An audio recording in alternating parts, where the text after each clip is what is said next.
Hello friends,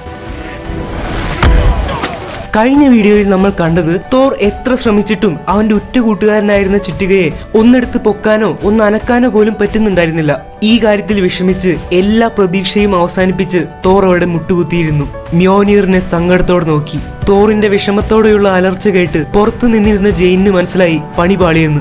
എല്ലാ security ഗാർഡ്സിനെയും അടിച്ചിട്ടിട്ട് എന്ത് മലമറിക്കാനാണ് ഇവൻ ചുറ്റികയുടെ അടുത്തേക്ക് പോയതെന്ന് ഫീൽ കോൾസൺ നോക്കി നിൽക്കുകയായിരുന്നു. തോറിനെ കൊണ്ട് ചുറ്റിക പൊക്കാൻ പറ്റുന്നില്ല എന്ന് മനസ്സിലായപ്പോ ഫീൽ കോൾസൺ സെക്യൂരിറ്റി ഗാർഡ്സിന് ഒരു അറിയിപ്പ് കൊടുക്കുന്നു. ചെക്കിന് വട്ടാണെന്ന് കൺഫേം ആയിട്ടുണ്ട്, എല്ലാവരും പോയി അവനെ പിടിച്ചുകൊണ്ടുപോവാ. അങ്ങനെ എല്ലാവരും കൂടി പോയി തോറിനെ തൂക്കിയെടുത്ത് കസ്റ്റഡിയിലാക്കുന്നു. തോർ അവരെ ഒന്ന് എതിർത്തത് പോലുമില്ല. കാരണം തോറിന് അറിയാമായിരുന്നു, ഇനി എതിർത്തിട്ട് എന്ത് കാര്യം, എന്റെ ചുറ്റിക എനിക്ക് പൊക്കാൻ പറ്റുന്നില്ല, ഞാൻ ഇനി എങ്ങനെ അസ്ഗാർഡിലേക്ക് തിരിച്ചു പോകും. ഇതൊക്കെ ഓർത്ത് മനസ്സ് വിഷമിച്ച് കസ്റ്റഡിയിലിരിക്കുന്ന തോറിന്റെ അടുത്തേക്ക് ഫീൽ കോൾസൺ നടന്നു വരുന്നു. എന്നിട്ട് പറയുന്നു, ഹലോ മിസ്റ്റർ, താനവിടെ അടിച്ചു പഞ്ഞിക്കിട്ടിരിക്കുന്ന സെക്യൂരിറ്റി ഗാർഡ്സിന് ഒരാഴ്ചത്തേക്ക് മൂത്രം പോവില്ല എന്നാണ് ഡോക്ടർമാർ പറഞ്ഞിരിക്കുന്നത്. അമ്മാതിരി ഇടിയാണ് നീ ഇടിച്ചത്. നിന്റെ ബോഡിയും ഇടിക്കുന്ന സ്റ്റൈലും ഒക്കെ കണ്ടിട്ട് നീ ഒരു സാധാരണക്കാരനാണെന്ന് എനിക്ക് തോന്നുന്നില്ല. സത്യം പറ, നീ തീവ്രവാദിയാണോ അതോ ടെററിസ്റ്റ് ആണോ? അത് രണ്ടും ഒന്നാണല്ലോ. നീ എങ്ങനെ ഏതെങ്കിലും വലിയൊരു ടീമിന്റെ ആളാണോ അതോ സിമ്പിളായിട്ട് നിനക്ക് വട്ടാണോ? എന്നോട് സത്യം പറഞ്ഞോ, ആരാണ് നീ? തോർ ദേഷ്യവും സങ്കടവും കലർന്ന ഒരു ഭാവത്തിൽ ഫീൽ കോൾസനെ തല ഉയർത്തി നോക്കി. അത് കണ്ട് ഫീൽ കോൾസന് മനസ്സിലായി, ഇനി അധിക നേരം ഇവിടെ നിന്ന് വെറുപ്പിച്ച എന്റെ മൂത്രം പോകാൻ 2 ആഴ്ച എടുക്കും. ഫീൽ കോൾസൺ തൽക്കാലത്തേക്ക് തോറിന്റെ അടുത്ത് നിന്ന് പോയി. അങ്ങനെ വിഷമിച്ചിരിക്കുന്ന തോറിന്റെ അടുത്ത് ഒരു രൂപം പ്രത്യക്ഷപ്പെടുന്നു. അത് വേറെ ആരുമായിരുന്നില്ല, ലോക്കിയായിരുന്നു. തോറിന് ലോക്കി കണ്ടപ്പോ സന്തോഷമായി. ലോക്കി, നീ ഇപ്പോഴെങ്കിലും എന്നെ തേടി വന്നല്ലോ, ഇനി നമ്മൾ കൊട്ടു സമയം കളയണ്ട, പെട്ടെന്ന് അസ്ഗാർഡിലേക്ക് പോവാം. അപ്പൊ ലോക്കി പറയുന്നു, തോർ, ഞാൻ നിന്നെ തിരിച്ചു കൊണ്ടുപോകാനല്ല വന്നിരിക്കുന്നത്. വളരെ വിഷമമുള്ള ഒരു കാര്യം നിന്നോട് പറയാനാണ് ഞാൻ വന്നിരിക്കുന്നത്. അതെങ്ങനെ നിന്നോട് പറയണമെന്ന് എനിക്ക് അറിയില്ല. നമ്മളുടെ അച്ഛൻ നമ്മളെ വിട്ട് പോയി. നിന്നെ അസ്ഗാർഡിൽ നിന്ന് പുറത്താക്കി അന്ന് തൊട്ട് അദ്ദേഹത്തിന് യാതൊരു സുഖവും ഉണ്ടായിരുന്നില്ല. മനസ്സ് നീറിയാണ് നമ്മളുടെ അച്ഛൻ മരിച്ചത്. അതുകൊണ്ട് അമ്മയ്ക്ക് ഇപ്പൊ നിന്നെ കാണുന്നത് പോലും വെറുപ്പാ. നീ ഇനി അങ്ങോട്ട് വരണ്ട എന്നാണ് അമ്മ പറഞ്ഞിരിക്കുന്നത്. ഇത് പറയാൻ വേണ്ടി മാത്രമാണ് ഞാൻ വന്നിരിക്കുന്നത്. ഇപ്പൊ രാജ്യത്തിന്റെ മുഴുവൻ ഭാരം എന്റെ മേൽ വന്നിരിക്കുകയാണ്. തോർ, ഇതൊരു വിടപറച്ചിലാണ്. നമ്മൾ തമ്മിൽ ഇനി കാണില്ല. ഒന്നാമത് വിഷമിച്ചിരുന്ന തോറിന് ഇത് കേട്ട് വീണ്ടും വിഷമമാവുന്നു. തോർ കരഞ്ഞുകൊണ്ട് പറയുന്നു, ലോക്കി, ശരിയാ, ഇത് എന്റെ തെറ്റാ.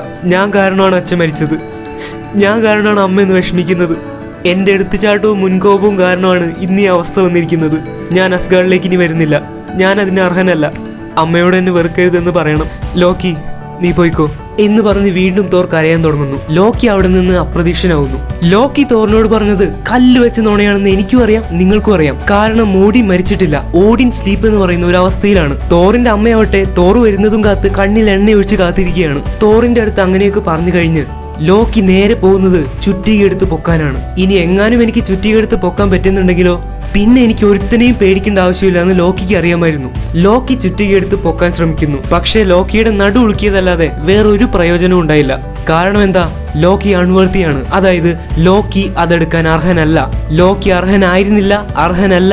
ഈ കുരുത്തം കെട്ട സ്വഭാവം മാറ്റാതെ ഇനി ഒരിക്കലും അർഹനാവാനും പോകുന്നില്ല. ചുറ്റിക എടുക്കാൻ പറ്റാത്ത ദേഷ്യത്തോടെ ലോക്കി അസ്ഗാർഡിലേക്ക് തിരിച്ചു പോകുന്നു. ഈ സമയത്താണ് അങ്കിൾ അങ്ങോട്ട് വരുന്നത്. അങ്കിൾ ഫീൽ കോൾസനോട് പറയുന്നു, സാറെ, നിങ്ങൾ പിടിച്ചു വെച്ചിരിക്കുന്ന ചെക്കനില്ലേ, അവൻ ജെയിനിന്റെ ഒപ്പം ഉണ്ടായിരുന്ന ഒരു സയന്റിസ്റ്റ് ആണ്. അവരുടെ ഇത്രയും നാളത്തെ വർക്കല്ലേ നിങ്ങൾ അടിച്ചെടുത്തോണ്ട് പോകുന്നത്. അതിന്റെ വിഷമം സഹിക്കാൻ പറ്റാതെയാണ് അവൻ ഇങ്ങോട്ട് വന്നത്. അവനോട് ക്ഷമിക്ക്. അപ്പൊ ഫീൽ കോൾസൺ പറയുന്നു, പക്ഷെ അവന്റെ ബോഡിയും ഒടുക്കത്തെ ഇടിയൊക്കെ കണ്ടിട്ട് അവനൊരു സാധാരണ സയന്റിസ്റ്റ് ആണെന്ന് എനിക്ക് തോന്നുന്നില്ലല്ലോ. അങ്കിള് ചില നുണയൊക്കെ ഫീൽ കോൾസനോട് പറയുന്നു. എന്റെ സാറേ, അവനൊരു സയന്റിസ്റ്റ് ആണെന്നുള്ളത് ശരിയാ, പക്ഷെ അവന് വലിയൊരു ആഗ്രഹം ഉണ്ടായിരുന്നു, അർണോൾഡിന്റെ പോലെ മിസ്റ്റർ യൂണിവേഴ്സ് ആവണമെന്ന്. അതിനു വേണ്ടിയിട്ട് അവൻ കുറെ നാൾ ജിമ്മിൽ പോയി കഷ്ടപ്പെട്ടു. പൊക്കാൻ പറ്റാത്ത ഡമ്പലൊക്കെ അവനെടുത്ത് പൊക്കാൻ നോക്കി. അങ്ങനെ ഒരു ദിവസം ഒരു ഡമ്പലെടുത്ത് പൊക്കാൻ നോക്കിയപ്പോ അത് അവന് പൊക്കാൻ പറ്റാതെയായി. അത് പൊക്കാൻ പറ്റാതെ അവന്റെ നടു ഉളുക്കിയ വിഷമത്തിലാണ് അവന് പ്രാന്തായത്. അന്ന് തൊട്ട് പൊക്കാൻ പറ്റാത്ത എന്ത് കണ്ടാലും അവൻ അവിടെ പോയി അത് പൊക്കാൻ നോക്കും. ഡമ്പല് കാരണം പ്രാന്തായ ഒരു പാവമാണ് സാറേ അവൻ. അവനെ വെറുതെ വിട്. മേലാൽ അവനോട് കണ്ടുപോരുതെന്ന് പറഞ്ഞിട്ട് ഫീൽ കോൾസൺ അവനെ കൊണ്ടുപോകാൻ സമ്മതിക്കുന്നു. എടാ മോനെ, നീ ഇവിടെ വന്നിരിക്കുകയായിരുന്ന? നീ ഇന്ന് കാലത്ത് വട്ടിന്റെ ഗുളിക കഴിച്ചിട്ടില്ല. വെറുതെ അല്ല നീ പ്രശ്നമൊക്കെ ഉണ്ടാക്കിയത്. വാ നമുക്ക് പോവാം. അങ്കിൾ എന്തൊക്കെയാ പറയുന്നേ? ഏത് ഗുളിക? എന്റെ പൊന്നു മോനെ, നീ വായടച്ചു വെച്ച് മിണ്ടാതെ എന്റെ കൂടെ ഇങ്ങോട്ട് വന്നോ, അല്ലെങ്കിൽ അവന്മാര് നമ്മളുടെ രണ്ടുപേരുടെയും ഗുളിക അടിച്ച് പുറത്തെടുക്കും. ഓരോ പ്രശ്നം ഉണ്ടാക്കി വെച്ചിട്ട് നിന്ന് ചലിക്കുന്നോ? മിണ്ടാതെ വാടാ എന്റെ കൂടെ. അപ്പൊ ശരി സാറേ, ഞങ്ങൾ പോവാ എന്ന് പറഞ്ഞിട്ട് അങ്കിളും തോറും കൂടി അവിടെ നിന്ന് പോകുന്നു. പക്ഷെ അങ്കിൾ പറഞ്ഞ് നുണക്കഥ വിശ്വസിക്കാൻ മാത്രം പൊട്ടനായിരുന്നില്ല ഫീൽ കോൾസൺ. ഫീൽ കോൾസൺ അവരുടെ മേത്തൊരു കണ്ണു വയ്ക്കാൻ തന്റെ ആളുകളോട് പറയുന്നു. അതിനുശേഷം തോറും അങ്കിളും കൂടി പോകുന്നത് ഒരു ബാറിലേക്കാണ്. അവിടെ ചെന്നിട്ട് അവർ ബിയർ ഓർഡർ ചെയ്യുന്നു.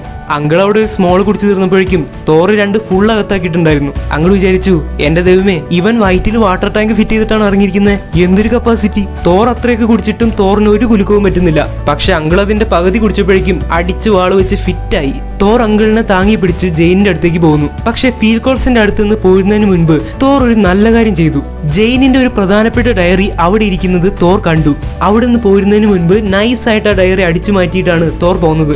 ഈ ഡയറി ജെയിനിന് കൊടുത്തപ്പോ ജെയിനിന് ഭയങ്കര സന്തോഷമാവുന്നു. ജെയിൻ പറയുന്നു, വളരെ നന്ദിയുണ്ട്, എന്റെ ഒരുപാട് കാലത്തെ കഷ്ടപ്പാടാണ് അവന്മാർ ഒരു ദിവസം കൊണ്ട് കൊണ്ടുപോയത്. ഈ ഡയറി കിട്ടിയത് കൊണ്ട് എന്റെ ഒരുപാട് വർക്ക് എനിക്ക് തിരിച്ചു കിട്ടി. നിന്നോട് എങ്ങനെ നന്ദി പറയേണ്ടത് എനിക്ക് അറിയില്ല. തോർ ആ ഡയറി എടുത്ത് മറിച്ചു നോക്കുന്നു. അതിലെഴുതിയിരുന്ന ചില കാര്യങ്ങളൊക്കെ വായിച്ചിട്ട് ജെയിനോട് തോർ കുറച്ച് കാര്യങ്ങൾ പറഞ്ഞു കൊടുക്കുന്നു. അതായത് അവിടെ ഇരുന്ന ഒരു പേന എടുത്തിട്ട് നമ്മളുടെ മൊത്തം ലോകത്തിന്റെ വർക്കിംഗ് ഇങ്ങനെയാ, ദേ ഇതൊക്കെ നമ്മൾ വരച്ച് കണക്ട് ചെയ്താ ഒരു മരം പോലെ ഇരിക്കും. ഈ മരത്തിന്റെ ഏറ്റവും മുകളിലാണ് അസ്ഗാർഡ്, അവിടെ നിന്നാണ് ഞാൻ വരുന്നത്. ഏറ്റവും നടുക്കാണ് മിഡ്ഗാർഡ്, അതായത് നിങ്ങളുടെ ഭൂമി. പിന്നെ ഇതാണ് ഐശ്വര്യകളുടെ രാജ്യം. ഇങ്ങനെ ഒരുപാട് കാര്യങ്ങൾ ജെയിനിന് തോർ പറഞ്ഞു കൊടുക്കുന്നു. ജെയിൻ വിചാരിക്കുന്നു, ഇവൻ പറയുന്നത് മുഴുവൻ തള്ളാണെങ്കിലും ഇവന്റെ വായിന്ന് പൊട്ടത്തരം കേൾക്കാൻ നല്ല രസമുണ്ട്. കുറെ നാളത്തെ പരിചയത്തിന് ശേഷം ജെയിനും തോറും തമ്മിൽ ചെറിയൊരു ലവ് റിലേഷൻഷിപ്പ് ഉണ്ടാവുകയായിരുന്നു. ഈ സമയത്ത് ഒരുപാട് നാളായിട്ടും തോറിനെ പറ്റി ഒരു വിവരവും ഇല്ലാത്തതുകൊണ്ട് തോറിന്റെ ഫ്രണ്ട്സ് തോറിന് എന്ത് പറ്റിയെന്ന് അറിയാതെ വളരെ വിഷമിച്ചിരിക്കുകയായിരുന്നു. അവരെല്ലാവരും കൂടി സിംഹാസനത്തിൽ ഞെളിഞ്ഞിരിക്കുന്ന ലോക്കിയുടെ അടുത്തേക്ക് എന്ന് പറയുന്നു, ലോക്കി, എത്ര നാളായി തോറിനെ കാണാതെയായിട്ട്, എന്നിട്ട് നീ ഇതുവരെ തോറിനെ അന്വേഷിക്കാൻ ശ്രമിച്ചില്ലല്ലോ, എന്താ ലോക്കി നീ ഇങ്ങനെ? അപ്പൊ ലോക്കി പറയുന്നു, വായടക്കട എല്ലാവരും, ഇനി നിങ്ങൾ ആരും ശബ്ദിച്ചു പോകരുത്. തോർ ഇവിടെ വരാൻ അർഹനല്ല, അതുകൊണ്ടാണല്ലോ അച്ഛൻ അവനോടൊന്ന് പുറത്താക്കിയത്. പിന്നെ ഇനി എന്നെ ലോക്കിന്നൊന്നും പേരെടുത്ത് വിളിക്കണ്ട. ഇപ്പൊ അസ്ഗാർഡിന്റെ രാജാവ് ഞാനാ, ഒരേ ഒരു രാജാവ്. ഞാൻ പറയുന്നത് നിങ്ങൾ അനുസരിച്ചേ പറ്റൂ. നിങ്ങൾ എന്റെ മുന്നിൽ ഇപ്പൊ തന്നെ മുട്ടുമടക്കണം. എന്തായാലും രാജാവിന്റെ സ്ഥാനത്ത് ഇപ്പൊ ലോക്കിയാണല്ലോ ഇരിക്കുന്നത്, അതുകൊണ്ട് രാജകൽപ്പന ധിക്കരിക്കണ്ട എന്ന് കരുതിയിട്ട് തോറിന്റെ ഒരു ഫ്രണ്ട് ഒഴിച്ച് ബാക്കി എല്ലാവരും ലോക്കി പറഞ്ഞ പോലെ മുട്ടുകുത്തുന്നു. മുട്ടുകുത്താൻ മടിച്ചു നിന്നവളോട് ഒരു ഫ്രണ്ട് പറയുന്നു, എടി മോളെ, അവനിപ്പോ രാജാവിന്റെ സ്ഥാനത്താ, അവൻ പറഞ്ഞ പോലെ നീ തൽക്കാലം ഒന്ന് മുട്ടുകുത്ത്, ഇല്ലെങ്കിൽ അവൻ നിന്റെ മുട്ടീനിട്ട് കുത്തും. അങ്ങനെ അവളും മനസ്സിലാ മനസ്സോടെ മുട്ടുകുത്തുന്നു. പക്ഷെ തോറിന്റെ ഫ്രണ്ട്സിനൊക്കെ ലോക്കിയോട് ഭയങ്കരമായിട്ടുള്ള ദേഷ്യം തോന്നി. അവരൊരു കാര്യം തീരുമാനിക്കുന്നു, ലോക്കി ഇങ്ങനെ രാജാവായിട്ടിരുന്നാൽ അസ്ഗാർഡ് മുടിഞ്ഞു പോകും, അതുകൊണ്ട് എത്രയും പെട്ടെന്ന് ഭൂമിയിലേക്ക് പോയിട്ട് തോറിനെ തിരിച്ചു കൊണ്ടുവരണം. ഇവരിങ്ങനെ തീരുമാനിച്ച കാര്യം ഹൈംദാൽ അറിയുന്നു. ഇവിടുത്തെ രാജാവായിട്ടുള്ള ലോക്കി അറിയാതെ ഭൂമിയിലേക്ക് പോയി തോറിനെ കൊണ്ടുവരാനാണോ നിങ്ങളുടെ പ്ലാൻ? അത്ര ധൈര്യം ഉണ്ടോ നിങ്ങൾക്ക്? എന്നാ ഒട്ടും താമസിക്കേണ്ട, വേഗം തന്നെ വിട്ടോ, പോയി തോറിനെ തിരിച്ചു കൊണ്ടുപോവാ. അത് മാത്രമേ ഇനി നമ്മൾക്കൊരു രക്ഷയുള്ളൂ. ആ ലോക്കി വധുരിയുടെ രാജാവായിട്ട് ഇരിക്കുകയാണെങ്കിൽ അസ്ഗാർഡ് മുടിഞ്ഞു കുത്തുപാളെടുക്കും. നിങ്ങൾക്ക് എന്റെ ഫുൾ സപ്പോർട്ട് ഉണ്ടാവും. പോയി തോറിനെ കൊണ്ടുപോവാ മക്കളെ, എന്നിട്ട് വേണം നമ്മൾക്ക് ലോക്കി ഒരു പാഠം പഠിപ്പിക്കാൻ. അപ്പൊ തന്നെ സമയം കളയാതെ ഹൈംദാൽ ബൈഫ്രോസ്റ്റ് തുറന്നു കൊടുക്കുന്നു. തോറിന്റെ ഫ്രണ്ട്സ് ഒക്കെ തോറിനെ കണ്ടുപിടിക്കാൻ ഭൂമിയിലേക്ക് എത്തുന്നു. തന്റെ ആജ്ഞ അനുസരിക്കാതെ തോറിനെ കൊണ്ടുവരാൻ വേണ്ടി ഫ്രണ്ട്സ് പോയ കാര്യം ലോക്കി അറിയുന്നു. ലോക്കിക്ക് ദേഷ്യം സഹിക്കാനായില്ല. കുട്ടിക്കാലം മുതൽ തന്നെ ഇഷ്ടപ്പെടുന്നതിനേക്കാൾ അധികം ആളുകൾ തോറിനെ ഇഷ്ടപ്പെടുന്നതും തോർ തന്നെക്കാളും ശക്തിശാലി ആയതും കൊണ്ട് ലോക്കിക്ക് എന്നും തോറിനോട് അസൂയുണ്ടായിരുന്നു. ലോക്കി ഒരു കാര്യം തീരുമാനിക്കുന്നു, എന്നിട്ട് നേരെ പോയി കൊലകൊല്ലി ഐറ്റമായിട്ടുള്ള ഡിസ്ട്രോയറിനെ പുറത്തിറക്കുന്നു. ലോക്കി ഡിസ്ട്രോയറിന് ഒരു ആജ്ഞ കൊടുക്കുന്നു, തോറിന്റെയും അവന്റെ ഫ്രണ്ട്സിനെയും കൊന്ന് ചാരമാക്കിയിട്ട് നീ ഇങ്ങോട്ട് വന്നാൽ മതി. അവന്റെ ആജ്ഞ കേൾക്കേണ്ട താമസം ഡിസ്ട്രോയർ ഭൂമിയിലേക്ക് പുറപ്പെടുന്നു, തോറിന്റെയും കൂട്ടുകാരുടെയും ചാരമെടുക്കാൻ. അതിനുശേഷം ലോക്കി തന്റെ അടുത്ത കുതന്ത്രം പുറത്തിറക്കുന്നു, ഐസ്വദുരികളുമായിട്ട് ഒരു സന്ധി ഉണ്ടാക്കാൻ. യോട്ടൻഹൈമിലേക്ക് പോയി ഐസ്വദുരികളുമായി ഒരു സന്ധി ഉണ്ടാക്കുന്ന കാര്യം ഹൈംദാൽ അറിഞ്ഞപ്പോ ബൈഫ്രോസ്റ്റ് തുറന്നു കൊടുക്കാൻ ഹൈംദാൽ സമ്മതിക്കുന്നില്ല. ലോക്കി രാജാവാണെന്ന അഹങ്കാരത്തിൽ ഹൈംദാലിന്റെ അടുത്തേക്ക് ചെന്ന് ആജ്ഞാപിക്കുന്നു. പക്ഷെ ഹൈംദാൽ പറയുന്നു, നീ രാജാവായാലും ശരി എന്തായാലും ശരി, അസ്ഗാർഡിന്റെ നല്ലതിനു വേണ്ടി മാത്രമേ ഞാൻ പ്രവർത്തിക്കൂ. ഞാൻ ഓഡിന്റെ വിശ്വസ്തനായ ജോലിക്കാരനാണ് എന്ന് പറഞ്ഞിട്ട് തന്റെ കയ്യിലുള്ള വാളെടുത്ത് ലോക്കിയുടെ നേരെ വീശുന്നു. ലോക്കി ഏതാ ഐറ്റം? ലോക്കി മന്ത്രവിദ്യ കൊണ്ട് തന്റെ കയ്യിൽ ഒളിപ്പിച്ചു വെച്ചിരുന്ന കാസ്കറ്റ് പുറത്തെടുക്കുന്നു. എന്നിട്ട് കാസ്കറ്റ് ഉപയോഗിച്ച് ഹൈംദാലിന്റെ വാള് തന്റെ ശരീരത്തിൽ തൊടുന്നതിന് മുൻപ് തന്നെ ഹൈംദാലിനെ മുഴുവനായിട്ട് ഐസായി മാറ്റുന്നു.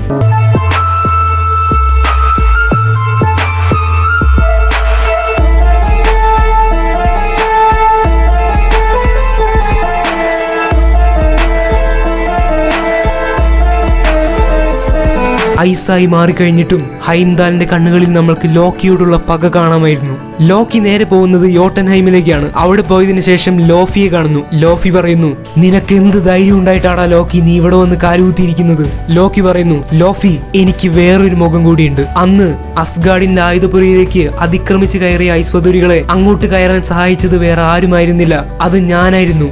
എന്റെ മന്ത്രവിധി ഉപയോഗിച്ചാണ് ഞാൻ അവരെ ആയുധപുരയിലേക്ക് കടത്തിയത്. ഇന്ന് ഞാനിവിടെ വന്നിരിക്കുന്നത് വെറുതെയല്ല, നിങ്ങളുമായിട്ടൊരു സന്ധി ഉണ്ടാക്കാനാണ് ഞാനിവിടെ വന്നിരിക്കുന്നത്. ലോഫി, മിഡ്ഗാർഡ് കീഴടക്കാൻ നിങ്ങൾക്ക് പറ്റാതിരുന്നത് ഓഡിൻ കാരണമല്ലേ?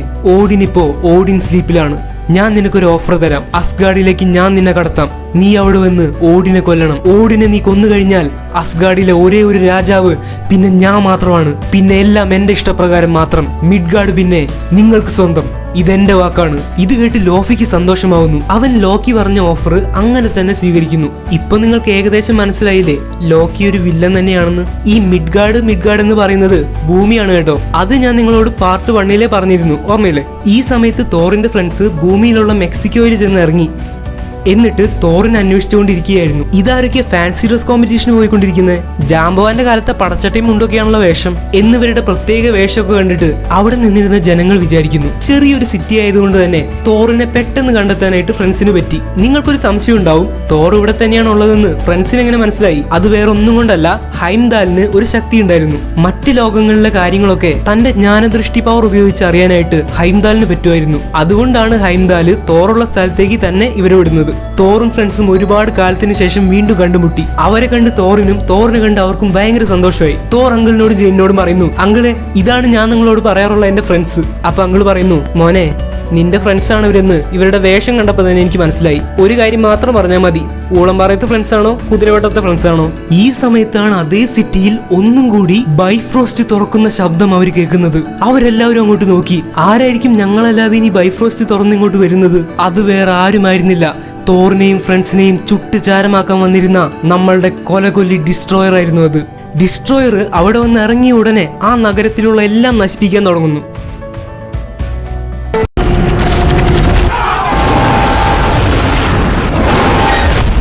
തോറിനിപ്പോ പവർ ഒന്നും ഇല്ലാന്ന് അറിയാമല്ലോ. അതുകൊണ്ട് തോറും ജെയിനും അങ്കിളൊക്കെ കൂടിയിട്ട് ആ ചെറിയ പ്രദേശത്തുള്ള ആൾക്കാരോടൊക്കെ പെട്ടെന്ന് ഇവിടുന്ന് മാറണം, ഇല്ലെങ്കിൽ അപകടമാണ് എന്ന് പറയുന്നു. തോറിന്റെ ഫ്രണ്ട്സ് ഈ സമയത്ത് ഡിസ്ട്രോയറിനെ തോൽപ്പിക്കാൻ പോയിരിക്കുകയായിരുന്നു. അവരോരോരുത്തരായിട്ട് ഡിസ്ട്രോയറിനെ തോൽപ്പിക്കാൻ ശ്രമിച്ചു. ആദ്യം ഒരുത്തിന് ഓവർ കോൺഫിഡൻസ് വെച്ച് ഡിസ്ട്രോയറിനെ തോൽപ്പിക്കാൻ വേണ്ടി ഡിസ്ട്രോയറിന്റെ അടുത്തേക്ക് ഒരു ഒറ്റ ചാട്ടം. യശോദേ ഹെമ്മേ എന്ന് പറഞ്ഞ് ഡിസ്ട്രോയറിന്റെ കയ്യിൽ നിന്ന് തലക്കടി കിട്ടി പോയതിന്റെ ഡബിൾ സ്പീഡിൽ അവൻ തിരിച്ചു വന്നു വീണു. ആ സമയത്ത് തോറിന്റെ ഫ്രണ്ട്സിലൊരുത്തി ബിൽഡിങ്ങിന്റെ മുകളിൽ വാളെടുത്ത് ചാടി നേരെ ഡിസ്ട്രോയറിന്റെ കഴുത്തിനിട്ട് ഒറ്റ കുത്ത്. ഡിസ്ട്രോയറിന്റെ അനക്കം നിലച്ചു. അവർക്ക് സന്തോഷമായി. ഇനിയിപ്പോ പേടിക്കണ്ടല്ലോ. പെട്ടെന്നാണ് അത് സംഭവിച്ചത്. ഡിസ്ട്രോയർ വീണ്ടും തലവെക്കുന്നു. എന്നിട്ട് നേരെ റിട്ടേൺ തിരിഞ്ഞു വന്ന് അവളെ ഭസ്മമാക്കാൻ നോക്കുന്നു. ഭാഗ്യത്തിന് അവള് നിലത്തേക്ക് ചാടിയതുകൊണ്ട് രക്ഷപ്പെട്ടു. ഇല്ലെങ്കിൽ ഒരു പിടി ചാരം മാത്രം അവിടെ ബാക്കിയായേനെ. അങ്ങനെ കുറച്ചു നേരം ഡിസ്ട്രോയറിന്റെ കൂടെ വഴക്കിട്ട ശേഷം തോറിന്റെ ഫ്രണ്ട്സിനൊക്കെ വയ്യാതെ വന്നു. അപ്പൊ തോർ ഒരു തീരുമാനം എടുക്കുന്നു. തോർ പോയിട്ട് ഫ്രണ്ട്സിനോട് പറയുന്നു, കൂട്ടുകാരെ മതി, നിങ്ങൾക്ക് പറ്റുന്നത് ചെയ്തു. എന്റെ കയ്യിൽ ഒരു നല്ല പ്ലാൻ ഉണ്ട്, എനിക്ക് ഉറപ്പാ ആ പ്ലാൻ നടക്കും എന്ന് പറഞ്ഞിട്ട് ഒരു ആയുധവും എടുക്കാതെ നേരെ ഡിസ്ട്രോയറിന്റെ മുന്നിലേക്ക് നടന്നു പോകുന്നു. ആഹാ, അപ്പൊ ചാരമായിട്ട് ചാവാനുള്ള പ്ലാൻ ആയിരുന്നല്ലേ? തോറും ഡിസ്ട്രോയറും നേർക്ക് നേരെ വന്ന് നിൽക്കുന്നു. ഒരു ഫൈറ്റാണ് നിങ്ങൾ പ്രതീക്ഷിച്ചതെങ്കിൽ തെറ്റിപ്പോയി. തോറിനെ ചാരമാക്കി കളയാൻ ഒരുങ്ങിയ ഡിസ്ട്രോയറിനോട് തോർ പറയുന്നു, ലോക്കി നീയാണ് ഡിസ്ട്രോയറിനെ എന്നെയും ഫ്രണ്ട്സിനെയും കൊല്ലാൻ വേണ്ടി വിട്ടതെന്ന് എനിക്കറിയാം. നീ അന്ന് എന്നോട് പറഞ്ഞില്ലേ അച്ഛൻ മരിച്ചെന്ന്? അതൊക്കെ വെറും പച്ചക്കള്ളമായിരുന്നെന്ന് ഫ്രണ്ട്സ് എന്നോട് പറഞ്ഞു. എന്തിനാ ലോക്കി നീ ഇങ്ങനെയൊക്കെ ചെയ്യുന്നത്? നിനക്ക് അസ്ഗാർഡ് വേണമെങ്കിൽ എന്നോട് പറഞ്ഞാൽ പോരെ, ഞാൻ സന്തോഷത്തോടെ നിനക്കത് തരാൻ തയ്യാറാണ്. നീ ഇപ്പൊ ഈ പാവപ്പെട്ട ജനങ്ങളെയും എന്റെ ഫ്രണ്ട്സിനെയും ഒന്നും കൊല്ലണ്ട. നിനക്ക് എന്റെ ജീവനല്ല വേണ്ടത്. നീ എന്നെ കൊന്നോ, ഞാൻ റെഡിയാ. എന്നെ കൊന്നിട്ട് നീ തിരിച്ചു പോകണം. അല്ലാതെ ഇവിടെ ബാക്കിയുള്ളവർക്കൊന്നും ഒരു അപകടവും ഉണ്ടാക്കരുത്. പ്ലീസ് ലോക്കി, ഞാൻ അറിഞ്ഞോ അറിയാതെയോ എന്തെങ്കിലും തെറ്റ് നിന്നോട് ചെയ്തിട്ടുണ്ടെങ്കിൽ ഞാൻ ഇപ്പോൾ അതിനൊക്കെ നിന്നോട് സോറി പറയുന്നു. ഈ പറഞ്ഞതൊക്കെ ലോക്കി ഡിസ്ട്രോയറിലൂടെ അസ്ഗാർഡിൽ ഇരുന്ന് കേൾക്കുന്നുണ്ടായിരുന്നു. പിന്നെ എന്താണ് ഉണ്ടായത്? ലോക്കിയുടെ മനസ്സലിഞ്ഞു. ഡിസ്ട്രോയർ എല്ലാ ദേഷ്യവും അവസാനിപ്പിച്ച് തിരിച്ചു നടന്നുപോയി. അങ്ങനെ ഈ സിനിമ ഇവിടെ ശുഭമായിട്ട് അങ്ങോട്ട് അവസാനിക്കുന്നു എന്ന് നിങ്ങൾ കരുതിയെങ്കിൽ അതൊരു പൊട്ടത്തെറ്റായിരുന്നു. ഡിസ്ട്രോയർ എല്ലാം അവസാനിപ്പിച്ച് തിരിച്ചു നടന്നപ്പോ തോറും ഫ്രണ്ട്സും വിചാരിച്ചു ലോക്കിക്ക് നമ്മളോടുള്ള ദേഷ്യമൊക്കെ പോയി എന്ന് വിചാരിച്ച് തോർ പുഞ്ചിരിച്ചു. പക്ഷെ അപ്രതീക്ഷിതമായിട്ടാണ് അതുണ്ടായത്. പിന്നിലേക്ക് തിരിഞ്ഞു പോവുകയാണെന്ന് കരുതിയ ഡിസ്ട്രോയർ തന്റെ ഉരുക്ക് കൈ മടക്കി തോറിനിട്ട് ഒരു ഒറ്റ അടി. തോർ തെറിച്ചു പോയി അകലെ വീണു. ഇത് കണ്ട് ജെയിനിന് പിടിച്ചു നിൽക്കാനായില്ല. ജെയിൻ കരഞ്ഞുകൊണ്ട് തോറിന്റെ അടുത്തേക്ക് ഓടി വരുന്നു. തോർ ജെയിനോട് പറയുന്നു, ജെയിൻ ഇതുവരെ എനിക്ക് ചെയ്തു തന്ന എല്ലാത്തിനും നന്ദി. എന്റെ സമയമെടുത്തു. ഞാൻ ഇല്ലാതാവുന്നതോടെ എല്ലാം തീരട്ടെ. ഞാൻ പോവുകയാണ് ജെയിൻ എന്ന് പറഞ്ഞ് തോർ കണ്ണുകൾ അടയ്ക്കുന്നു. പക്ഷേ സത്യത്തിലെല്ലാം തീർന്നോ? എങ്ങനെയാണ് ഒരാൾ ചുറ്റികയെടുക്കാൻ അർഹനാവുന്നത്? നന്മയുള്ളവനാവണം. മറ്റുള്ളവരെ രക്ഷിക്കാൻ വേണ്ടി സ്വയം സാക്രിഫൈസ് ചെയ്യണം. തോർ ഇപ്പോൾ എന്താണ് ചെയ്തിരിക്കുന്നത്? തന്റെ കൂട്ടുകാരുടെയും പാവപ്പെട്ട ജനങ്ങളുടെയും ജീവൻ രക്ഷിക്കാൻ വേണ്ടി സ്വയം ജീവൻ ബലിയർപ്പിക്കാൻ തോർ തയ്യാറായി. ഇനി ഈ ലോകത്ത് ചുറ്റികയെടുക്കാൻ തോറിനേക്കാൾ അർഹനായിട്ട് വേറെ ആരാണുള്ളത്? തോർ വീണ്ടും അർഹനായി കഴിഞ്ഞു. ഓടിന്റെ കണ്ണിൽ നിന്ന് ഒരു തുള്ളി കണ്ണുനീർ പൊഴിഞ്ഞു. ആ സമയത്ത് മ്യോൾനിയർ ഇരുന്ന സ്ഥലം വിറയ്ക്കാൻ തുടങ്ങി. അതിന്റെ ചുറ്റും നിന്നിരുന്ന ശാസ്ത്രജ്ഞന്മാരൊക്കെ പേടിച്ചുപോയി. ചുറ്റികയുടെ 4 ഭാഗത്തുമുള്ള ഇലക്ട്രിക് ഫീൽഡിന്റെ എനർജി നിയന്ത്രിക്കാനാവാത്ത വിധം ഉയർന്നു. ചുറ്റിക ഉറച്ചിരുന്ന കല്ല് പൊട്ടിപ്പിളർന്നു. തോറിന്റെ മ്യോൾനിയർ ആകാശത്തേക്ക് കുതിച്ചു പൊങ്ങി. അവൻ കെട്ടുകഥകളെ യാഥാർത്ഥ്യമാക്കാൻ വന്നവനാണ്. അവന്റെ പേര് തോർ എന്നാണ്.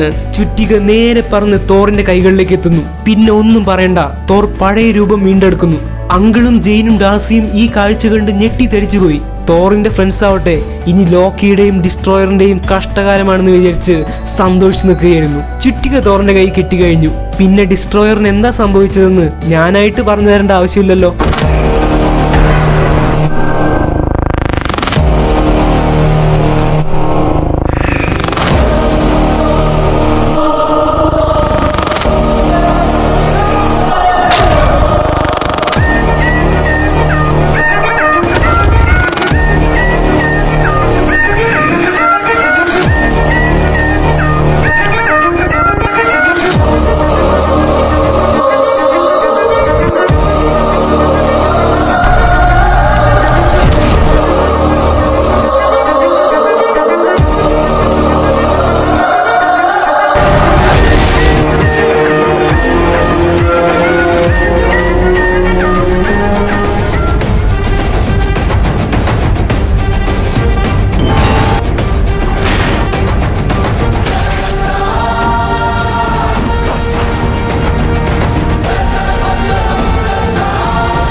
ഇപ്പൊ അവിടെ ബാക്കിയായിട്ടുള്ളത് തോറിനെ ചാരമാക്കാൻ വേണ്ടി വന്ന ഡിസ്ട്രോയറിന്റെ ഒരു പിടി ചാരം മാത്രമാണ്. തോറിന് എത്രയും പെട്ടെന്ന് അസ്ഗാർഡിലേക്ക് തിരിച്ചുപോയി ലോക്കിയെ തടയണമായിരുന്നു. ബൈഫ്രോസ്റ്റ് തുറക്കുന്ന സ്ഥലത്തേക്ക് പോകുന്നു. അവിടെ ചെന്ന് ആകാശത്തേക്ക് നോക്കി തോർ ഹൈംദാലിനോട് പറയുന്നു, ഹൈംദാൽ, എന്റെ ശക്തികൾ എനിക്ക് വീണ്ടും തിരിച്ചു കിട്ടി. പെട്ടെന്ന് ബൈഫ്രോസ്റ്റ് തുറന്ന് ഞങ്ങൾ അവിടെ എത്തിക്കൂ. പക്ഷേ നിങ്ങൾക്കറിയാമല്ലോ, ഈ സമയത്ത് ഹൈംദാല് ഐസായി നിൽക്കുകയായിരുന്നു. പക്ഷേ ഹൈംദാൽ തോറിന്റെ വിളി കേട്ടു. ഈ ഹൈംദാൽ എന്ന് പറയുന്നത് ആപ്പ സെക്യൂരിറ്റി ഗാർഡൊന്നുമല്ല. ഇങ്ങനെ എന്തവസ്ഥ വന്നാലും അതിനെയൊക്കെ തരണം ചെയ്യാൻ പറ്റിയ ഒരാളായിരുന്നു ഹൈംദാൽ. ഹൈംദാലിനെ പൊതിഞ്ഞു വെച്ചിരുന്ന ഐസ് വീഴാൻ തുടങ്ങി.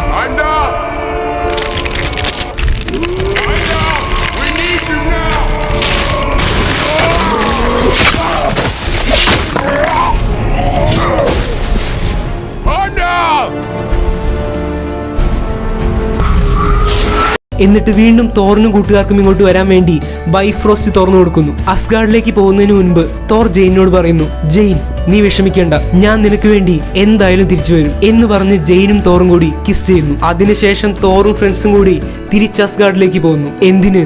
ലോക്കിയെ പിടിച്ചു കെട്ടാൻ. ഇതിന്റെ ഇടയ്ക്ക് ലോക്കി എന്താ ചെയ്തത്? കുറച്ച് ഐസ്വദുരികളെയും അവരുടെ രാജാവായ ലോഫിയെയും അസ്ഗാർഡിലേക്ക് കൊണ്ടുവന്നു. എന്നിട്ട് പറഞ്ഞുറപ്പിച്ച ഡീൽ പോലെ ജോഫി ഓഡിനെ കൊല്ലാൻ പോകുന്നു. ലോഫി തന്റെ കൈവച്ച് ഐസ് കൊണ്ടുള്ള ഒരു ആയുധം ഉണ്ടാക്കി. എന്നിട്ട് ഓഡിൻ സ്ലീപ്പിലായിരുന്നു ഓഡിനോട് പറയുന്നു, ഓഡിൻ, കിടക്കുന്ന കണ്ടില്ലേ, പണ്ട് നീ എന്നെ തോൽപ്പിച്ചു, പക്ഷെ ഇന്ന് നിന്റെ മരണം എന്റെ കൈ കൊണ്ട് തന്നെ. ഇത് നിനക്ക് കാലം കരുതി വെച്ച മരണമാണ് ഓഡിൻ എന്ന് പറഞ്ഞ് ഓഡിനെ കുത്താൻ കൈ ഓങ്ങിയപ്പോഴേക്കും എന്തോ ഒരു ആയുധം കൊണ്ട് ലോഫി തെറിച്ചു വീഴുന്നു. നിങ്ങൾ വിചാരിക്കുന്നുണ്ടാവും അത് തോറാണെന്ന്. പക്ഷേ അത് തോറായിരുന്നില്ല മക്കളെ, അത് ലോക്കിയായിരുന്നു. ഇപ്പൊ നിങ്ങൾക്ക് മനസ്സിലായില്ലേ ലോക്കി ആരാണെന്ന്? കുറുക്കനെ പോലെ സൂത്രശാലിയാണവൻ. നിന്ന നിൽപ്പിൽ കാലുമാറുന്നവൻ. ജയിക്കാൻ വേണ്ടി ഏത് തന്ത്രവും അവൻ പുറത്തെടുക്കും. അമ്മയും ഓഡിനും കേൾക്കാൻ വേണ്ടി ലോക്കി പറയുന്നു, എടാ ജോഫി, നീയും ഐസ്വദുരികളും എങ്ങനെയാണ് അസ്ഗാർഡിൽ കടന്നതെന്ന് എനിക്കറിയില്ല, പക്ഷെ എന്റെ അച്ഛനെ കൊല്ലാൻ ഞാൻ സമ്മതിക്കില്ല, നിന്നെ ഞാൻ ഇപ്പൊ തന്നെ ശരിയാക്കി തരാം എന്ന് പറഞ്ഞിട്ട് ലോക്കി തന്റെ കയ്യിലുള്ള ആയുധം വെച്ച് അപ്പൊ തന്നെ ലോഫിയെ ഭസ്മമാക്കി കൊല്ലുന്നു. ലോക്കിയുടെ പ്ലാൻ എന്തായിരുന്നു എന്നറിയാമോ? ജോഫിയെ പറഞ്ഞു ചതിച്ച് ഇങ്ങോട്ട് കൊണ്ടുവരിക, എന്നിട്ട് ജോഫി ഓഡിനെ കൊല്ലാൻ പോകുമ്പോഴേക്കും ജോഫിയെ കൊല്ലുക. ജോഫിയെ കൊന്ന് അമ്മയുടെയും അച്ഛന്റെയും മുന്നിൽ നല്ല പിള്ള ചമയുക. അങ്ങനെ അവരുടെ സമ്മതത്തോടെ തന്നെ തോറിന് പകരം അസ്ഗാർഡ് ഭരിക്കുക. എന്തൊരു സൂത്രശാലിയാണല്ലേ ലോക്കി. ലോക്കിയുടെ അടുത്ത നീക്കം എന്താണെന്ന് വെച്ചാൽ നേരെ പോയിട്ട് ബൈഫ്രോസ്റ്റ് യോട്ടൻഹൈമിലേക്ക് തുറന്നു വിടുന്നു. ഒരുപാട് നേരം ബൈഫ്രോസ്റ്റിന്റെ എനർജി ഒരേ സ്ഥലത്തേക്ക് പോയാൽ ആ സ്ഥലം മുഴുവനായിട്ട് നശിക്കാൻ തുടങ്ങും. അങ്ങനെ യോട്ടൻഹൈമിനെ മുഴുവനായിട്ട് നശിപ്പിക്കാനുള്ള തീരുമാനം ലോക്കി എടുക്കുന്നു. യോട്ടൻഹൈം നശിക്കാൻ തുടങ്ങി.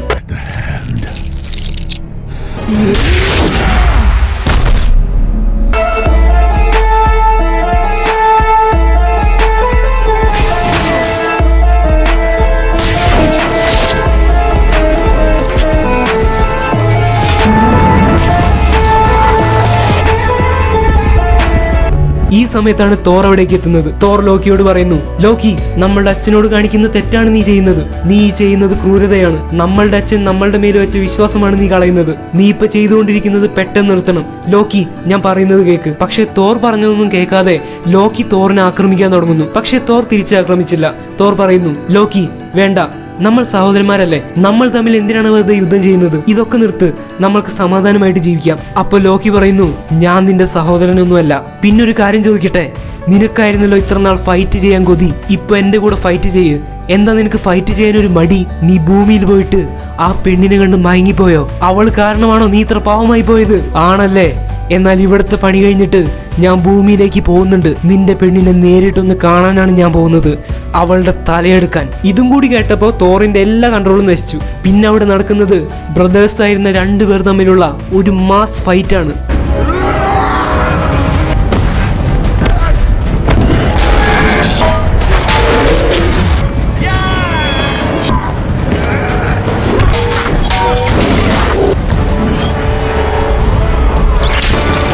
പക്ഷേ ലോക്കി തോറിന് അത്ര ശക്തനായിരുന്നില്ല. അവസാനം അവർ രണ്ടുപേരും കൂടി ഉരുണ്ട് ബൈഫ്രോസ്റ്റിന്റെ ബ്രിഡ്ജിലേക്ക് വീഴുന്നു. തോർ നേരെ ബ്രിഡ്ജിലാണ് വീഴുന്നത്. പക്ഷെ ലോക്കി കാല് തെറ്റി താഴേക്ക് വീഴാൻ പോകുന്നു.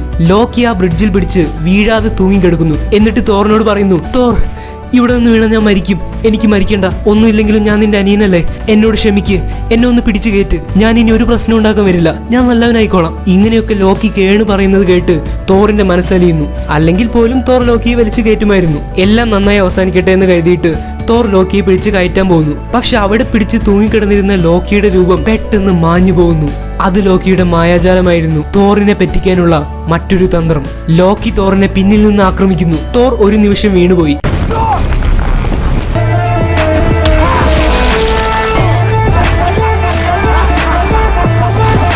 ഇനിയും വൈകിയാൽ യോട്ടൻഹൈം നശിച്ചു പോകുമെന്ന് തോറിന് മനസ്സിലായി. തോറിനെല്ലാം കൊണ്ടും മതിയായി. തോർ തന്റെ ചുറ്റിക ഒന്ന് ആഞ്ഞു ചുറ്റിക്കുന്നു. പെട്ടെന്ന് അവിടെ നിന്ന് മായാജാലം കാണിച്ചിരുന്ന ലോക്കി തെറിച്ചു പോയി വീഴുന്നു. പിന്നെ തോർ ചെയ്യുന്നത് ഒരു അഡാർ മൂവാണ്. അതായത് തന്റെ ചുറ്റിക എടുത്ത് ലോക്കിയുടെ നെഞ്ചത്തേക്ക് ഒരൊറ്റ വെക്കല്. നിങ്ങൾക്കറിയാമല്ലോ, ലോക്കി അതെടുക്കാൻ അർഹനല്ല. അതുകൊണ്ട് തന്നെ ലോക്കിക്ക് കിടന്ന സ്ഥലത്ത് നിന്ന് ഒന്ന് അനങ്ങാൻ പോലും പറ്റാതെയായി. തോർ ബൈഫ്രോസ്റ്റ് നിർത്താൻ വേണ്ടി ചെന്നപ്പോഴേക്കും സമയം ഒരുപാട് വൈകി കഴിഞ്ഞിരുന്നു. ബൈഫ്രോസ്റ്റ് നിയന്ത്രിക്കാൻ പറ്റാത്ത നിലയിലായി. ലോക്കി വീണ സ്ഥലത്ത് കിടന്ന് പറയുന്നു, മഹാനായ തോറല്ലേ നീ, എന്നിട്ട് നിനക്ക് ഇപ്പൊ എന്ത് ചെയ്യാൻ സാധിച്ചു? നിന്നെ കൊണ്ട് ഇനി ഒന്നും ചെയ്യാൻ പറ്റില്ല. ബൈഫ്രോസ്റ്റ് നിർത്താൻ ഇനി ആർക്കും പറ്റില്ല. അവസാനത്തെ വിജയം എന്റെ തന്നെ. തോറിന് വേറെ ഒരു വഴിയും ഉണ്ടായിരുന്നില്ല.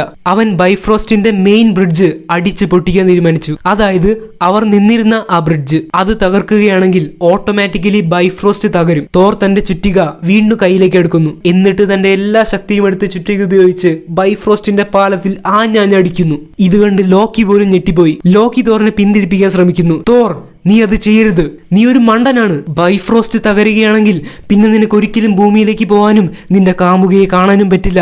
പക്ഷെ തോർ ഒരുപാട് മാറിക്കഴിഞ്ഞിരുന്നു. തനിക്ക് എന്തൊക്കെ നഷ്ടപ്പെട്ടാലും കുഴപ്പമില്ല, ഇപ്പൊ നടന്നുകൊണ്ടിരിക്കുന്ന ഈ ദുരന്തത്തെ തടയണം. അതാണ് ആദ്യത്തെ കാര്യം. ഈ ഒരു ചിന്തയായിരുന്നു തോറിന്റെ മനസ്സിൽ. തോർ വീണ്ടും വീണ്ടും ആഞ്ഞടിച്ചു. അവസാനത്തെ അടിക്ക് തോർ ബ്രിഡ്ജ് തകർക്കുന്നതിന് മുൻപ് തോറിനെ പിന്നിൽ നിന്ന് ആക്രമിക്കാൻ വേണ്ടി ലോക്കി ആയുധമെടുത്ത് കുത്താൻ വേണ്ടി ചാടി.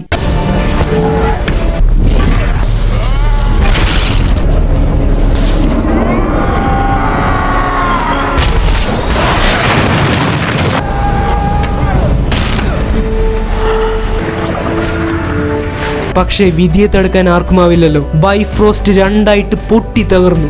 അതിൽ നിന്ന് വന്ന എനർജി കാരണം തോറും ലോക്കിയും തെറിച്ചു പോയി. ബൈഫ്രോസ്റ്റ് അങ്ങനെ തന്നെ തകർന്നു പോയി. തോറും ലോക്കിയും ബ്രിഡ്ജിൽ നിന്ന് അനന്തതയിലേക്ക് വീണ് മരിക്കാൻ പോവുകയായിരുന്നു. ലോക്കി മരിക്കാതിരിക്കാൻ തോർ ലോക്കിയുടെ ആയുധത്തിൽ പിടിക്കുന്നു. ഇതേ സമയത്ത് ഓഡിൻ അവിടെ പ്രത്യക്ഷപ്പെടുന്നു. എന്നിട്ട് ഓഡിൻ തോറിന്റെ കാലിലും പിടിക്കുന്നു. ഇപ്പോ ഓഡിൻ തോറിനെയും തോർ ലോക്കിയെയും വീഴാതെ പിടിച്ചിരിക്കുകയാണ്. ലോക്കി വീണ്ടും തന്റെ ഓസ്കാർ അഭിനയം പുറത്തെടുക്കുന്നു. അച്ഛനെ കൊല്ലാൻ വന്ന ലോഫിയിൽ നിന്ന് ഞാനാണ് അച്ഛനെ രക്ഷിച്ചത്. കുറച്ചുകൂടി സമയം തന്നിരുന്നെങ്കിൽ ഞാനെല്ലാം ശരിയാക്കുമായിരുന്നു. അച്ഛൻ എന്നെ വിശ്വസിക്കണം. ഇങ്ങനെയുള്ള ഓസ്കാർ അഭിനയം കാഴ്ചവെച്ചിട്ടും ഓഡിൻ പറയുന്നു, മോനെ ലോക്കി, കൂടുതൽ അഭിനയിക്കേണ്ട, എനിക്കെല്ലാം മനസ്സിലായി. താൻ തോറ്റുപോയെന്ന് ലോക്കിക്ക് മനസ്സിലായി. കുറ്റബോധമാണോ ദേഷ്യമാണോ സങ്കടമാണോ എന്നറിയില്ല. ലോക്കി പതുക്കെ തന്റെ കൈകൾ വിടുന്നു. അനന്തതയിലേക്ക് വീണ് മരിക്കുന്നു. ലോക്കി അനന്തതയിലേക്ക് വീണ് മരിക്കുന്നത് കാണാനേ തോറിന് കഴിഞ്ഞുള്ളൂ. ഈ സമയത്ത് ഭൂമിയിൽ ജെയിനും അങ്കിളും ഡാസിയും കൂടിയിട്ട് തോർ തിരിച്ചു വരുന്നതും കാത്തു നിൽക്കുകയായിരുന്നു. ഒരുപാട് നേരം നിന്നിട്ടും തോറോ അവന്റെ കൂട്ടുകാരോ വരുന്നത് കാണാനില്ല. അങ്കിൾ പറയുന്നു, ഇന്ന് കാത്തു നിന്നത് പോരെ, ഇനി നമുക്ക് നാളെ വന്ന് കാത്തു നിൽക്കാം. എന്റെ ബലമായ സംശയം അവൻ നിന്നെ കൊതിപ്പിച്ച് കടന്നു കളഞ്ഞു എന്നാ. എന്നിട്ട് അവർ 3 പേരും നിരാശയോടെ അവിടെ നിന്ന് മടങ്ങുന്നു. കുറച്ച് ദിവസങ്ങൾക്കുള്ളിൽ തന്നെ അസ്ഗാർഡ് പഴയ പോലെയാവുന്നു. പഴയ സ്വർഗം പോലെയുള്ള അസ്ഗാർഡ്. എല്ലാവർക്കും സന്തോഷം. ഡൈനിങ് ടേബിളുകൾ ഭക്ഷണങ്ങൾ കൊണ്ട് നിറഞ്ഞിരിക്കുന്നു. എല്ലാവരുടെയും സന്തോഷത്തിന്റെ ഇടയ്ക്ക് ഒരാൾ മാത്രം വളരെ നിരാശയിലായിരുന്നു. അത് നമ്മളുടെ തോറാണ്. 2 കാര്യങ്ങളാണ് തോറിനെ വിഷമിപ്പിച്ചത്. ഒന്നാമത്തെ കാര്യം, താൻ ഏറ്റവും ഇഷ്ടപ്പെട്ട ജെയിനിന്റെ അടുത്തേക്ക് പോവാൻ തനിക്കിനി സാധിക്കില്ല. 2ാമത്തെ കാര്യം, ചെറുപ്പം മുതലേ ഒരുമിച്ച് വളർന്ന തന്റെ അനിയൻ ലോക്കി മരണപ്പെട്ടു കഴിഞ്ഞു. ആ നിരാശയോടെ തോർ അച്ഛനായ ഓഡിന്റെ അടുത്തേക്ക് ചെല്ലുന്നു. ഓഡിൻ പറയുന്നു, നീ ഇപ്പോൾ ഈ രാജ്യം ഭരിക്കാൻ ഏറ്റവും അനുയോജ്യനാണ്. നിന്റെ കയ്യിലേക്ക് ഈ രാജ്യം തരാൻ എനിക്കിപ്പോ സന്തോഷം മാത്രമേ ഉള്ളൂ. അപ്പോ തോർ പറയുന്നു, പിതാവേ, അങ്ങ് പറയുന്നത് ശരിയാണ്. പക്ഷെ എനിക്ക് സ്വയം തോന്നുന്നത് എനിക്കിനിയും ഒരുപാട് കാര്യങ്ങൾ പഠിക്കാനുണ്ട്, ഒരുപാട് അനുഭവങ്ങൾ നേടാനുണ്ട്. എന്നാൽ മാത്രമേ താങ്കളെ പോലെ ഒരു നല്ല രാജാവാകാൻ എനിക്ക് പറ്റൂ. അത് കഴിഞ്ഞ് തോർ ഹൈംദാലിന്റെ അടുത്തേക്ക് പോകുന്നു. തോർ ഹൈംദാലിനോട് ചോദിക്കുന്നു, ഹൈംദാൽ, എനിക്ക് വേണ്ടി ഒരു സഹായം ചെയ്യണം. ജെയിൻ ഇപ്പൊ എന്താ ചെയ്യുന്നതെന്ന് എനിക്ക് അറിയാമെങ്കിൽ എന്നോട് പറ. എന്താ അവൾ ചെയ്തുകൊണ്ടിരിക്കുന്നത്? അപ്പോ ഹൈംദാൽ പറയുന്നു, ജെയിൻ ഇപ്പോ കുളിച്ചുകൊണ്ടിരിക്കുകയാണ്. ജെയിൻ ഇപ്പോ നിന്നെ കണ്ടെത്താനുള്ള ശ്രമങ്ങൾ നടത്തിക്കൊണ്ടിരിക്കുകയാണ്. ഇത് കേട്ട് തോർ പുഞ്ചിരിക്കുന്നു. എന്തായാലും ജെയിൻ തന്നെ മറന്നിട്ടില്ലല്ലോ എന്നാലോചിച്ചാണ് തോർ ചിരിക്കുന്നത്. ഈ മനോഹരമായ സിനിമ ഇവിടെ അവസാനിക്കുന്നു.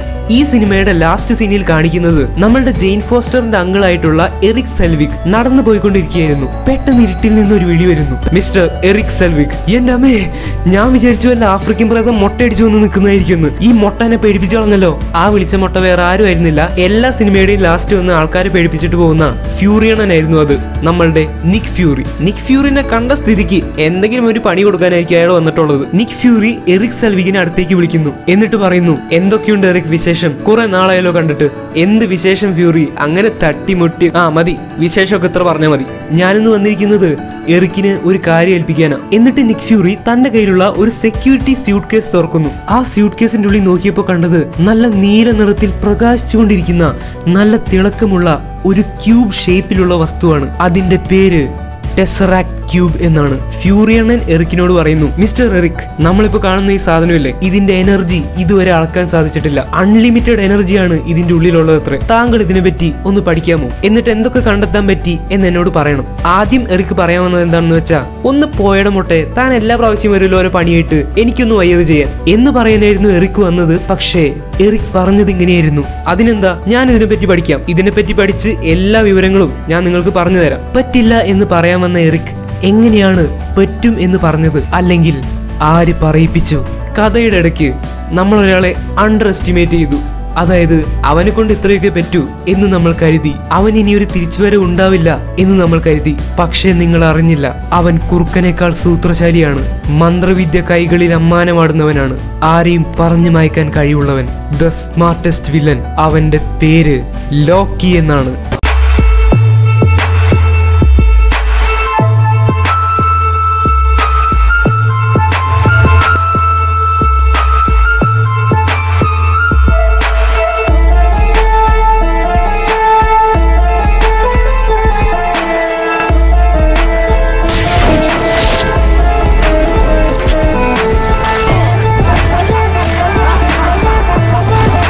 അടുത്തതായിട്ട് നമ്മൾ ചെയ്യാൻ പോകുന്ന സിനിമ ഏതാണെന്ന് അറിയാമോ? ഒരു തലമുറവാകൃതിക്ക് ഒരു യുഗമേ தேவைப்படுது. കാത്തിരിപ്പോ. Just wait and see.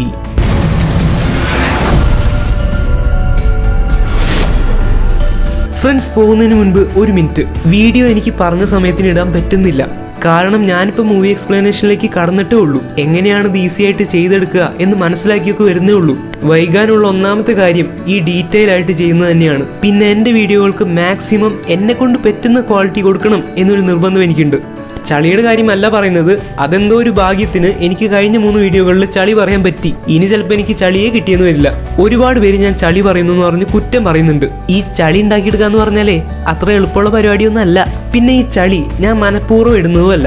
നിങ്ങൾ ദയവായിട്ട് പോയി എൻ്റെ ആദ്യത്തെ 2 വീഡിയോ കണ്ടു നോക്ക്. Hulk 2003 Iron Man 1. ഒരു ചളി പോലും പറയാതെ വളരെ മാന്യമായ പ്രസന്റേഷൻ, ഓൺലി സ്റ്റോറി, വളരെ മനോഹരമായിട്ട് ഞാൻ അതിൽ പറയാൻ ശ്രമിച്ചിട്ടുണ്ട്. ആ വീഡിയോകൾക്ക് 1 ലക്ഷം അതിൻ്റെ അടുത്തൊക്കെ വ്യൂ കിട്ടിയിട്ടുമുണ്ട്. പക്ഷേ ഞാൻ ചളി പറഞ്ഞ വീഡിയോകളുടെ പകുതിയുടെ പകുതി സപ്പോർട്ട് പോലും ആ വീഡിയോകൾക്ക് കിട്ടിയില്ല. അതുകൊണ്ടാണ് ഞാൻ ചളിയിലേക്ക് കടന്നത്. അന്ന് എനിക്ക് കണ്ടവരൊക്കെ സപ്പോർട്ട് തന്നിരുന്നെങ്കിൽ ഞാൻ ചളിയിലേക്ക് കടക്കില്ലായിരുന്നു. എത്രയോ മാസങ്ങളായി ഞാൻ ആ ചളികളില്ലാത്ത വീഡിയോ ഇട്ടിട്ട് അന്നൊന്നും ഒരുത്തിനും സപ്പോർട്ട് ചെയ്യാൻ കണ്ടില്ല. ഇപ്പോൾ എനിക്ക് കുറേ ഫ്രണ്ട്സ് സപ്പോർട്ട് ചെയ്യുന്നത് കാണുമ്പോൾ അത്ഭുതം തോന്നുന്നു. അപ്പോൾ അതിൻ്റെ ഇടയ്ക്ക് വന്ന് കുത്തിത്തിരിപ്പുണ്ടാക്കാൻ കുറേ പേര്. ചളി എല്ലാ പ്രാവശ്യം ഇടാൻ പറ്റുമെന്ന് എനിക്ക് ഒരു ഉറപ്പുമില്ല. ചളി ഇടാതിരിക്കും എന്നും എനിക്ക് പറയാൻ പറ്റില്ല. വേണ്ടവർ കാണുക, വേണ്ടാത്തവർ കാണണ്ട. ഈ പഠിക്കാനും സപ്ലി എഴുതാനും അസൈൻമെന്റിന്റെ ഒക്കെ കൂടെയാണ് സമയം കണ്ടെത്തി ഞാനിത് ചെയ്യുന്നത്. എന്നെ കൊണ്ടിപ്പോൾ വലിയ സ്പീഡിൽ ഇടാൻ പറ്റില്ല എന്നാണ് ഞാൻ പറഞ്ഞു വരുന്നത്. ആ ഇടുന്നത് ഒരിക്കലും തട്ടിക്കൂട്ടാവില്ല എന്നൊരു ഉറപ്പ് എനിക്ക് തരാൻ പറ്റൂ. ഇതുവരെ കമന്റുകളിലൂടെ സപ്പോർട്ട് ചെയ്ത എല്ലാവർക്കും നന്ദി. ഞാൻ ഒരു കമന്റ് പോലും ഇടാതെ എല്ലാ കമന്റിനും റിപ്ലൈ കൊടുത്തിരുന്ന ആളാണ്. യൂട്യൂബ് തുടങ്ങിയ കാലം തൊട്ട് 2 വർഷമായി തുടങ്ങിയിട്ട് ഒട്ടുമിക്ക കമന്റിനും ഞാൻ റിപ്ലൈ കൊടുക്കാൻ ശ്രമിക്കാറുണ്ട്. പക്ഷേ എന്തുകൊണ്ട് മറ്റു ചാനലുകൾ റിപ്ലൈ കൊടുക്കുന്നില്ല എന്ന് എനിക്ക് ഇന്ന് മനസ്സിലായി. ചിലർ വന്ന് വെറുതെ അങ്ങോട്ട് തെറി പറഞ്ഞ് ഡീമോട്ടിവേറ്റ് ചെയ്തിട്ട് പോവുകയാണ്. ഈ ഡീമോട്ടിവേഷൻ വന്നാൽ പിന്നെ എനിക്ക് മര്യാദയ്ക്ക് റെക്കോർഡ് ചെയ്യാനോ ചളി മനസ്സിലുണ്ടാക്കാനോ ഒന്നും പറ്റില്ല. ഞാൻ റിപ്ലൈ കൊടുത്തുകൊണ്ടിരിക്കുന്നതാണ് പ്രശ്നം എന്ന് എനിക്ക് മനസ്സിലായി. റിപ്ലൈ കൊടുത്തു വരുമ്പോഴാണ് അവന്മാർ എന്റെ തലയിൽ കയറി ഇരുന്ന് തെറി വിളിക്കുന്നത്. അതുകൊണ്ട് ഇനി എന്നെ കൊണ്ട് പറ്റുന്ന കമന്റുകൾക്ക് മാത്രമേ ഞാൻ റിപ്ലൈ കൊടുക്കൂ. പക്ഷേ ഒറ്റ കമന്റ് ഞാൻ കാണാതെ പോയില്ല, എല്ലാം ഞാൻ കാണുന്നുണ്ടാവും. ഇതുവരെ കേട്ടിരിക്കാൻ സന്മനസ് കാണിച്ച ആരെങ്കിലും ഒരാളുണ്ടെങ്കിൽ അവർക്ക് ഞാൻ വലിയൊരു താങ്ക്സ് പറയണം മക്കളെ. ഇനി ഞാൻ അധികം നീട്ടി ബോറടിപ്പിക്കുന്നില്ല. അടുത്ത വീഡിയോയിൽ കാണുന്നത് വരെ it's me Amit signing out.